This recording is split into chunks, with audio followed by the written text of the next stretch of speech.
और वहीं देखिए लगातार क्योंकि उत्तर भारत में कड़ाके की ठंड जारी है, ठंड का कहर देखने को मिल रहा है। पहाड़ों पर एक तरफ बर्फबारी हो रही है और उस बर्फबारी का असर मैदानी इलाकों में भी देखने को मिल रहा है।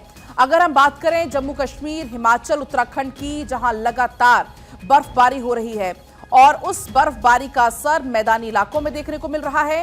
बात अगर करते हैं दिल्ली, यूपी, पंजाब, हरियाणा, बिहार की, जहां पर घना कोहरा छाया हुआ है।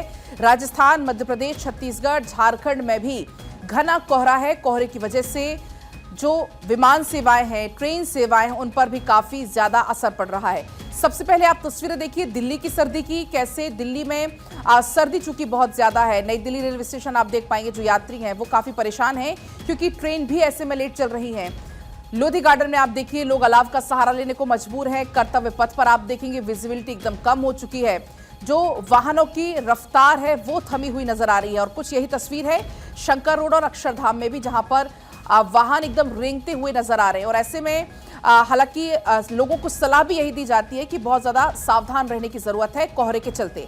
अब आप देखिए सर्दी का सितम ना सिर्फ दिल्ली बल्कि राजस्थान, उत्तर प्रदेश, ओडिशा, पंजाब में भी कुछ ऐसा ही है। तस्वीरें लगभग आपको कुछ एक जैसी ही नजर आएंगी। जमकर यहां पर कोहरा है, कोहरे की वजह से लोग काफी परेशान हैं। अब ये पहाड़ी इलाकों की आप तस्वीरें देखिए, कश्मीर में कैसे आपकी जहां जहां तक नजर जाएंगे आपको सिर्फ और सिर्फ बर्फ की चादर नजर आएगी। श्रीनगर, कुपवाड़ा, गुलमर्ग, बांदीपुरा। हालांकि एक तरफ पर्यटक काफी इसको एंजॉय कर रहे हैं, लेकिन दूसरी तरफ अब मुश्किलें भी बढ़ने लगी हैं क्योंकि जो अगर हम बात करें इस तरफ उत्तराखंड, हिमाचल की, वहां पर कई सारे नेशनल हाईवेज बंद हैं। अगर हम बात करें जम्मू कश्मीर की, वहां पर बर्फ की मोटी परत जम गई है कि लोगों को काफी ज्यादा परेशानी हो रही है। जो पर्यटक वहां पर पहुंचे हुए हैं, कुछ पर्यटक भी फंसे हुए हैं और जो स्थायी तौर पर वहां लोग रहते हैं उनके लिए तो काफी ज्यादा परेशानी का ये समय हो जाता है। लगातार बारिश वहां पर आप माफ कीजिएगा, लगातार वहां पर बर्फबारी हो रही है और कुछ इलाकों में बूंदाबांदी बारिश जैसी तस्वीरें भी सामने आई थी। लेकिन पहाड़ों पर बर्फबारी का असर साफ तौर पर मैदानी इलाकों में भी देखने को मिल रहा है।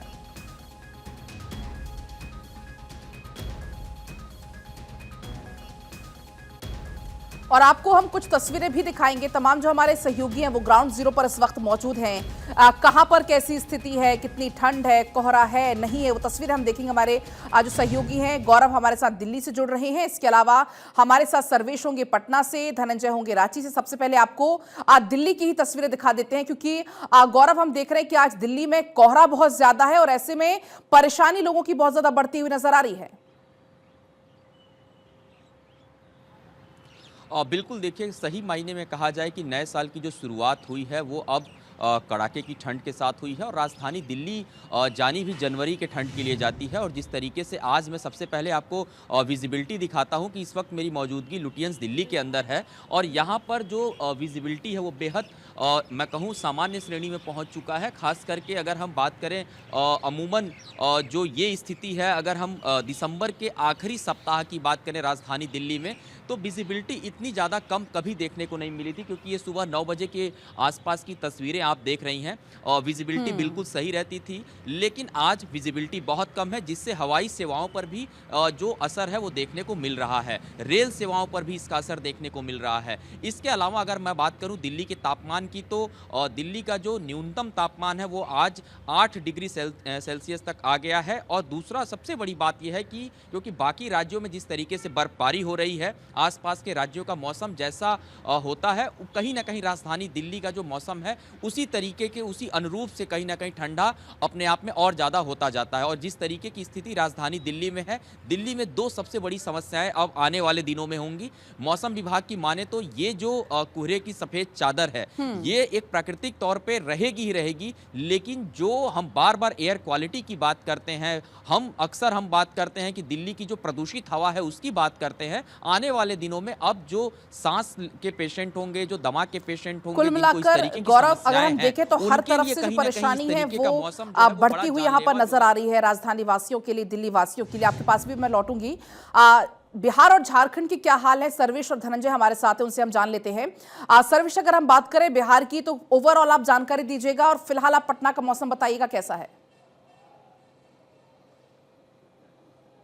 देखिए पलक, पटना में सुबह से ही कोहरे की चादर में पूरी राजधानी लिपटी हुई थी, लेकिन अब धीरे धीरे धूप खिलने के आसार दिखने लगे हैं और उम्मीद जताई जा रही है कि आज कुछ मौसम साफ होगा। कल भी दोपहर में थोड़ी बहुत धूप खिली थी, जिसकी वजह से दोपहर में तापमान सामान्य हो गया था। तकरीबन 17 डिग्री टेम्परेचर रिकॉर्ड किया गया था, लेकिन सुबह में और शाम का तापमान बेहद ज़्यादा खराब माना जा सकता है, क्योंकि 6 डिग्री सेल्सियस तक तापमान जा रहा है। अगर उत्तर बिहार की बात करें तो सहरसा, सुपौल, मधेपुरा जैसे जो सीमांचल के इलाके हैं, मिथिलांचल के जो इलाके हैं, वहां पर ठंड का ज़्यादा असर देखने को मिल रहा है। जो भी नेपाल से सटे हुए बिहार के इलाके हैं, वहां पे ठंड ज़्यादा है और वहां पे तापमान 6 डिग्री टेम्परेचर तक सेल्सियस तक दर्ज किया जा रहा है। तो एक तरह से कहा जाए तो ठंड से अभी राहत मिलने वाली नहीं है। मौसम विभाग लगातार ये बात कह रहा है कि 4 तारीख के बाद, यानी कल के बाद ठंड और ज़्यादा पड़ेगी और कड़ाके की ठंड पड़ने के आसार हैं। क्योंकि सर्वेश, पटना में तो बिहार में तो पहले ही अनुमान था कि 1 जनवरी के बाद ही कड़ाके की ठंड लोगों को महसूस होगी। लौटूंगी आपके पास, धनंजय के पास चलेंगे, रांची से जुड़े हुए हैं। धनंजय, आप बताइएगा क्या कुछ स्थिति है पूरे झारखंड की, और रांची की भी बताइएगा।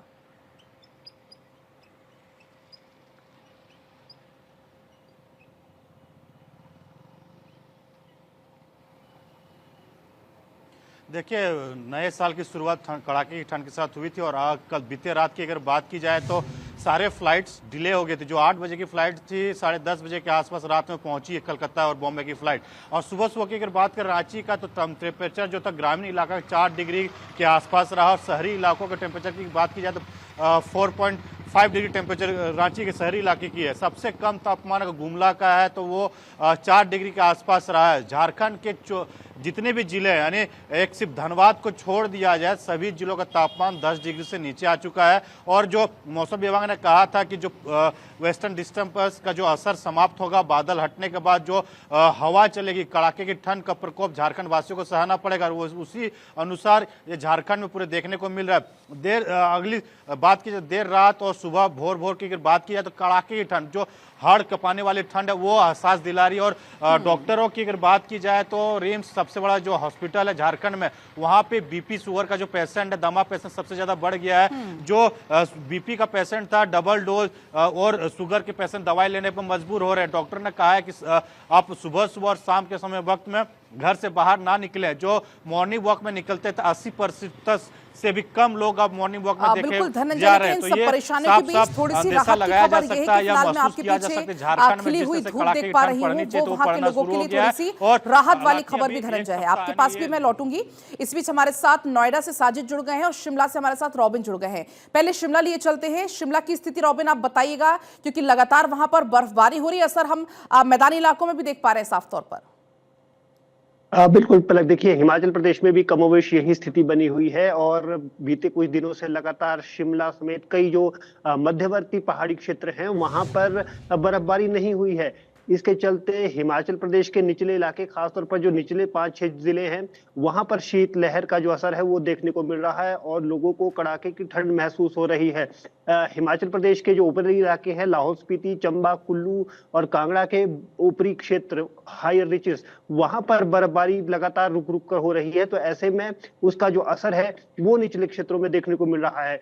मौसम विज्ञान केंद्र ने अगले 4 से 5 दिनों तक लगातार इसी तरह की स्थिति हिमाचल प्रदेश में बने रहने का अनुमान जताया है।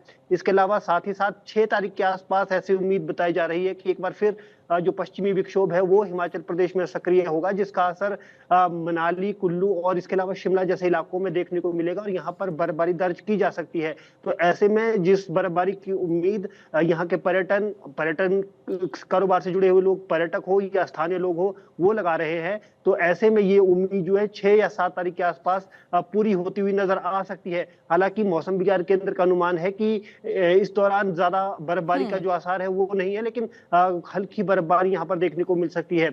इसके अलावा क्योंकि लगातार प्रदेश में अब मौसम साफ बना हुआ है, तो इसका असर निचले इलाकों में इस तरीके से भी हो रहा है कि वहां पर सुबह जो है कोहरा जमने की स्थिति भी हो रही है। तो ऐसे में कोहरे से भी लोगों को जूझना पड़ रहा है। लिहाजा अब देखना होगा कि आने वाले दिनों में कब मौसम जो है मेहरबान होता है, ताकि बर्फबारी और बारिश जो है हिमाचल प्रदेश में दर्ज की जाए और थोड़ी जो ठंड अभी बढ़ती जा रही है लगातार, भारी संख्या में शिमला पहुंच रहे हैं रॉबिन, वो तो बर्फबारी का ही समझो इंतजार कर रहे हो। जैसे आपके पास लौटूंगी, अब नोएडा चलेंगे एक बार। साजिद मेवाती वहां से बने हुए हैं हमारे साथ। साजिद, आज सुबह से ही अगर हम बात करें दिल्ली एनसीआर की, तो एक कोहरे की चादर में लिपटा हुआ दिल्ली एनसीआर फिलहाल आज नजर आ रहा है। तो पलट देखिए, आज नोएडा में कड़क सर्दी भी पड़ रही है। कहा जा सकता है जो कोल्ड स्प्रिंग है उसका स्तर काफी डाउन हो गया है, क्योंकि काफी डाउन है। कहा जा सकता है कि आज जो पारा है वो काफी गिर गया है, तो उन लोगों को काफी दिक्कतों का सामना करना पड़ रहा है। आज कहा जाए तो सर्दी के चलते डीएम ने जो से आज तक के सभी स्कूल सभी को बंद करने के आदेश दिए हैं। डीएम ने कहा है कि अगले आदेश तक ठीक इस है। तरह से सभी स्कूल बंद रहेंगे। ठीक है साजिद, आपके पास जो जानकारी, आपने तस्वीरें भी दिखाई, बहुत शुक्रिया। आप सभी सहयोगियों का बहुत बहुत शुक्रिया पूरी तस्वीरों के लिए और जानकारी के लिए।